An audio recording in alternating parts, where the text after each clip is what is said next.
लौह पुरुष सरदार पटेल को बदनाम करने के लिए कांग्रेस ने आज एक बहुत बड़ा झूठ बोला। कांग्रेस कार्य समिति के स्थायी सदस्य तारिक हामिद कर्रा ने सरदार पटेल पर बेहद आपत्तिजनक आरोप लगाते हुए कहा कि सरदार पटेल कश्मीर को भारत में नहीं मिलाना चाहते थे, वो तो नेहरू की वजह से कश्मीर भारत का हिस्सा बन पाया। खबर है कि कांग्रेस कार्य समिति में यह भी कहा गया कि सरदार पटेल अंदर ही अंदर जिन्ना के साथ मिले हुए थे और वो जिन्ना के साथ मिलकर कश्मीर को हिंदुस्तान से अलग रखने की कोशिश कर रहे थे। सोचिए, क्या सरदार पटेल पर इससे घटिया कोई आरोप हो सकता है? लिहाजा अब जवाब देने का वक्त आ गया है और आज खरी बात में मैं आपको तथ्यों, तर्कों और सबूतों के साथ बताऊंगा कि अगर सरदार पटेल नहीं होते तो कश्मीर भी कभी भारत का हिस्सा नहीं बन पाता। आज मैं आपको बताऊंगा कि कैसे नेहरू ने भारत में कश्मीर का विलय करने में देरी की। आज मैं आपको बताऊंगा कि कैसे महाराजा हरि सिंह से अपनी दुश्मनी निकालने के लिए नेहरू कश्मीर को लुटते हुए देखते रहे। आज मैं आपको बताऊंगा कि कैसे नेहरू ने कश्मीर में विलय के लिए अपने दोस्त शेख अब्दुल्ला को सत्ता दिलवाने की शर्त रखी। आज आपको यह भी पता चलेगा कि नेहरू की वजह से ही विलय में देरी हुई और कश्मीर का 1/3 हिस्सा पाकिस्तान का हो गया। तो बिना देर किए शुरू करते हैं भारतीय इतिहास के सबसे विवादित अध्याय की शुरुआत। यह तो सबको पता है कि भारत के आजाद होने के बाद कश्मीर के महाराजा हरि सिंह ने कश्मीर का भारत में विलय नहीं किया था।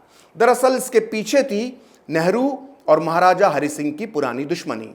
आज़ादी से 1 साल पहले यानी 1946 में नेहरू के दोस्त शेख अब्दुल्ला को महाराजा हरि सिंह ने गिरफ्तार कर लिया था। अपने दोस्त शेख अब्दुल्ला को छुड़ाने के लिए नेहरू कश्मीर पहुंच गए, जहां महाराजा हरि सिंह ने कानून तोड़ने और शांति भंग करने के आरोप में नेहरू को भी गिरफ्तार कर लिया।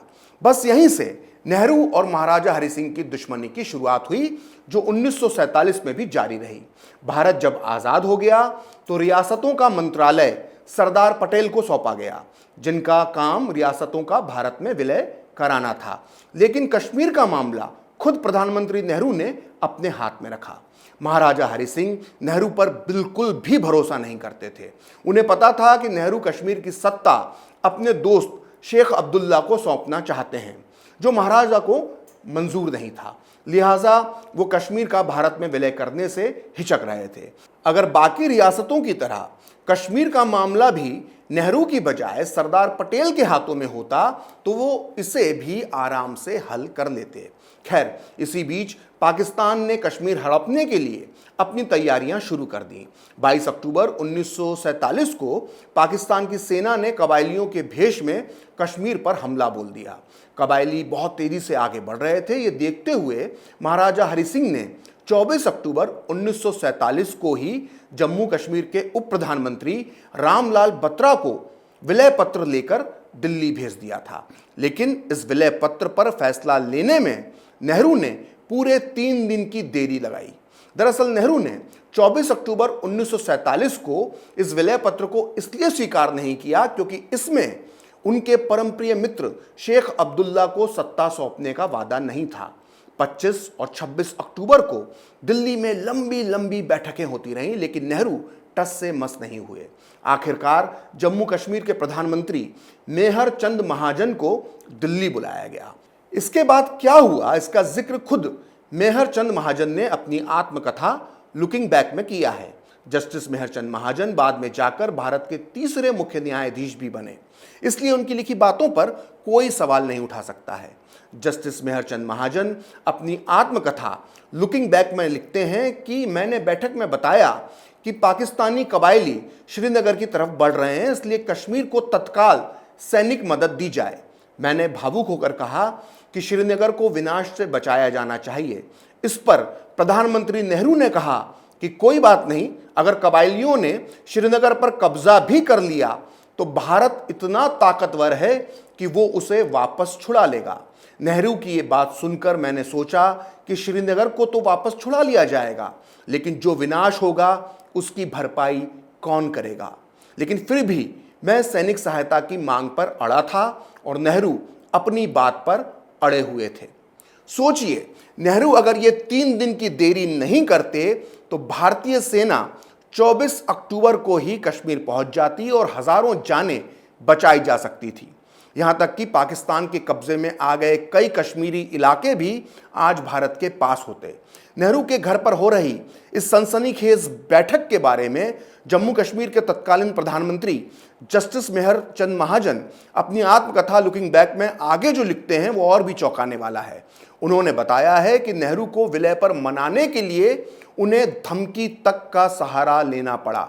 जस्टिस महाजन अपनी आत्मकथा में लिखते हैं कि नेहरू शेख अब्दुल्ला को सत्ता में भागीदार बनाने की शर्त पर ही विलय स्वीकार करना चाहते थे। तब मैंने नेहरू से कहा कि हमारे विलय के प्रस्ताव को स्वीकार कर कश्मीर को सैनिक मदद दीजिए और जिस पॉपुलर पार्टी यानी शेख अब्दुल्ला की नेशनल कॉन्फ्रेंस को आप जो सत्ता देना चाहते हैं वो दे दीजिए, लेकिन कल तक श्रीनगर में भारतीय सेना पहुंच जाना चाहिए, नहीं तो मुझे श्रीनगर को विनाश से बचाने के लिए जिन्ना के पास जाकर समझौता करना होगा।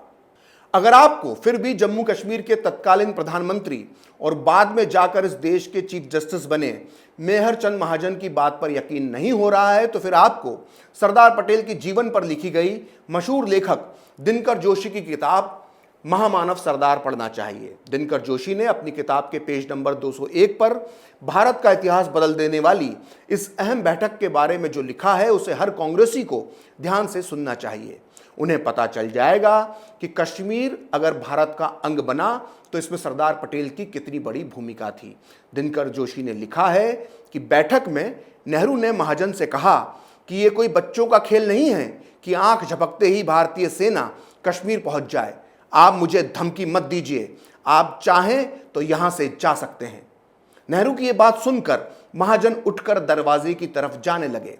तब सरदार पटेल ने महाजन को रोकते हुए कहा कि महाजन, आप जिन्ना के पास नहीं जाएंगे, आप यहीं बैठिए, चाहे हमारे पास साधन हो या ना हो, हमें कश्मीर की रक्षा करनी ही होगी।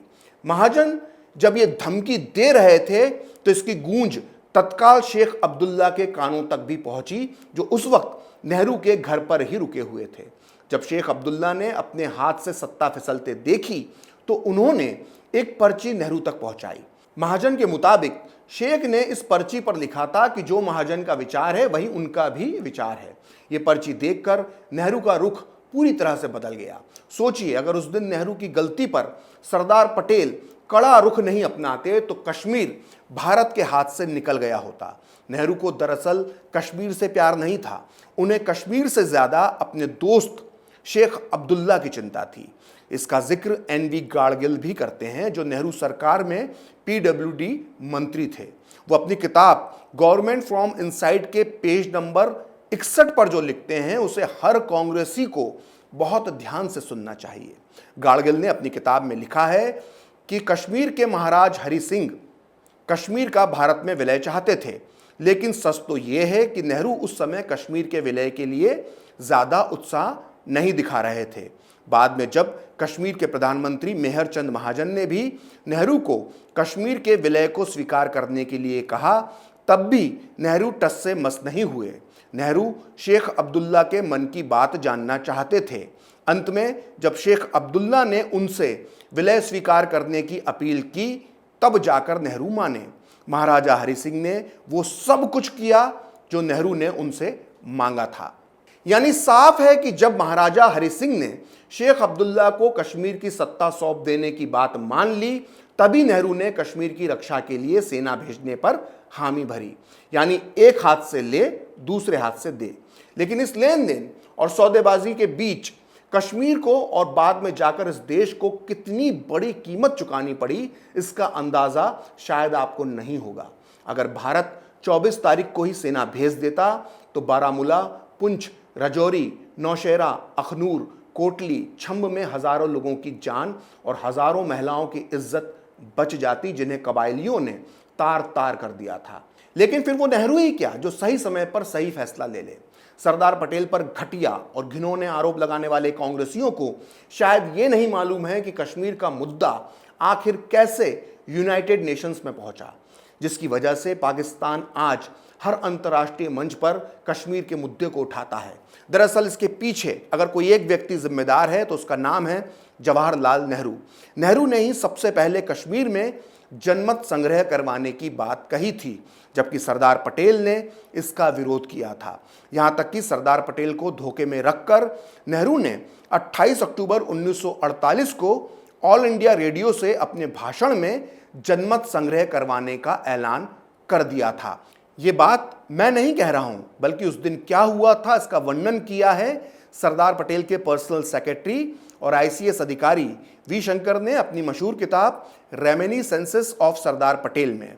वो अपनी इस मशहूर किताब के पेज नंबर 134 पर लिखते हैं कि लॉर्ड माउंटबेटन ने नेहरू को इस बात के लिए तैयार कर लिया था कि वो रेडियो से ये घोषणा करें कि भारत कश्मीर में जनमत संग्रह करवाने के लिए तैयार है। नेहरू का ये भाषण 28 अक्टूबर 1948 की रात 8:30 बजे प्रसारित होना था।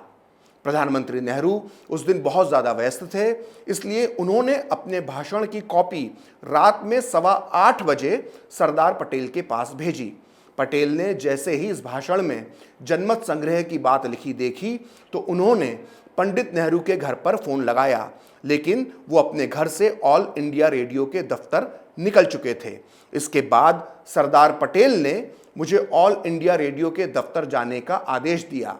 उन्होंने मुझे कहा कि मैं नेहरू को ये संदेश दूं कि वो अपने भाषण से जनमत संग्रह वाली लाइन हटा दे। मैं बहुत तेज़ी से ऑल इंडिया रेडियो के दफ्तर पहुंचा, लेकिन तब तक नेहरू स्टूडियो में अपना भाषण पढ़ना शुरू कर चुके थे। इतने सारे सबूतों के बाद ये साफ हो जाता है कि आज अगर कश्मीर के हालात इतने ख़राब हैं तो इसके लिए सिर्फ और सिर्फ एक ही शख्स जिम्मेदार है, और वो है जवाहरलाल नेहरू। लेकिन इसके बाद भी कांग्रेस सरदार पटेल के नाम को बदनाम करना चाहती है। फिलहाल खरी बात प्रखर के साथ में इतना ही।